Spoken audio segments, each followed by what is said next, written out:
পরিপূর্ণ দিয়ে আসতে পারব।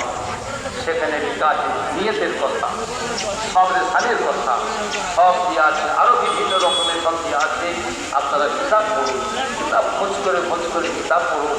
কেন মেজে হুজুরকে আমরা আমাদের জীবনদাসী বলে গেছেন, আমি আবু জাফর বলছি, যার বাড়িতে মেজে হুজুরের বই থাকবে, আমি আবু জাফর মেজে হুজুর তার বাড়িতে থাকবো। সেই জন্য হুজুর কেবলাদের একটা বই রেখে দেবেন কিনে, বা তাবারুকান রেখে দেবেন, তাবারুকান রেখে দেবেন। আমার বাড়িতে আছে রুহুল আমিন শাহ হুজুরের কিতাব, মেজে হুজুর সিলসিলার কিতাব, আল্লাহ রহমতে অনেক কিতাব আছে বাবা। আর কিতাব না পড়লে বুঝবেন কি করে, কি কথা ঠিক না? হ্যাঁ, ভুল ভেঙে যাবে, ভুল ভেঙে যাবে বাবা। যাই হোক, এখন একটু আমরা দিকে রাস্তা করি। বাম স্তনে দু আঙুল নিচেই কলবের মাকাম, বাম স্তনের দু আঙুল নিচেই কলবের কলবে একটা বস্তুর টুকরা।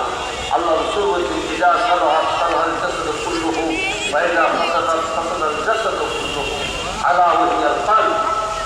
আল্লাহ নবী বলছেন, প্রত্যেক মানুষের শরীরে একটা বস্তুর টুকরা আছে, সেই বস্তুর টুকরা যদি ভালো থাকে সমস্ত শরীরটা ভালো থাকবে, বস্তুর টুকরা যদি খারাপ হয়ে যায় সমস্ত শরীরটাই খারাপ হয়ে যাবে। সেটা কি? সেটা হচ্ছে আলা ওয়াহিয়াল কলব, সেটা হচ্ছে কলব। জোরে বলুন সুবহানাল্লাহ। কলব আগে কোথায়? কলবের স্থান হচ্ছে বাম স্তনের দু আঙুল নিচেই কলবের স্থান। এই দিকে ধ্যান